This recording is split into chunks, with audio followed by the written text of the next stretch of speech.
ಮತದಾನದ ಅರಿವು ಮೂಡಿಸ್ಕೊಳ್ರಿ, ಮತದಾನ ಮಾಡ್ರಿ. ನಮಗ್ ಬೇಕಾದವ್ ನಾವು ಆರಿಸ್ಕೊಳ್ತಕ್ಕಂಥ ಶಕ್ತಿ ಬುದ್ಧಿವಂತಿಕೆ ನಮಗ್ ಬಂದೈತಂತಕ್ಕಂಥ ತೋರಿಸ್ತಾ ಇದ್ರೆ ನಮಗೆ ಮುಂದಿನ ದಿನಗಳು ಉಳಿಗಾಲವಿಲ್ಲ.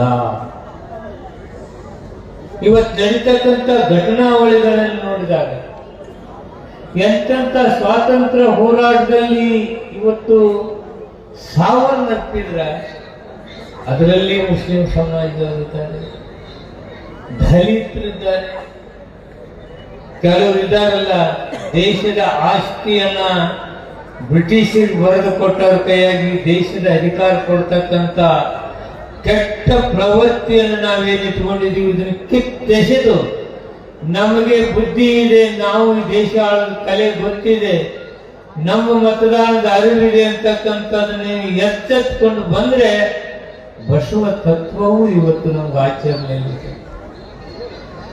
ಬಸವಣ್ಣನ ತತ್ವ ನಾವು ಆಚರಣೆಯಲ್ಲಿ ಕೇಳಿದ್ದೀವಿ. ಬಸವಣ್ಣ ಇರುತನ ಎಲ್ಲರೂ ಒಂದು ಅಂದೇವಿ. ಬಸವಣ್ಣನ ಗೂಡಿ ಕಟ್ಟಿ ಒಳಗಿಟ್ರಲ್ಲ ಮತ್ ನಾವು ದಲಿತರೆಲ್ಲ ಹೊರಗೆ ನಿಲ್ಲೋದಾಯ್ತು. ಅದಕ್ಕೆ ಈ ದೇಶಕ್ಕೆ ಬೇಕಾದದ್ದು ಒಂದೇ ಒಂದು, ನಾವೆಲ್ಲರೂ ಒಂದು ಸಾಲಕ್ಕೆ ನೋಡಿ ಎಲ್ಲರೂ ಕರೆದಿದ್ರು. ಎಲ್ಲ ಧರ್ಮದವ್ರು ಕೂತ್ಕೊಂಡಿದ್ದಾರೆ. ಪಾದ್ರಿಯವ್ರನ್ನು ಕರೆದಿದ್ರೆ ಅವ್ರು ಯಾಕೋ ಬಂದಿಲ್ಲ, ಬಂದು ಹೋದ್ರು ಕಾಣುತ್ತೆ. ಹೌದಾ? ಇದಪ್ಪ ಇದು ಯಾವ್ದಿದು?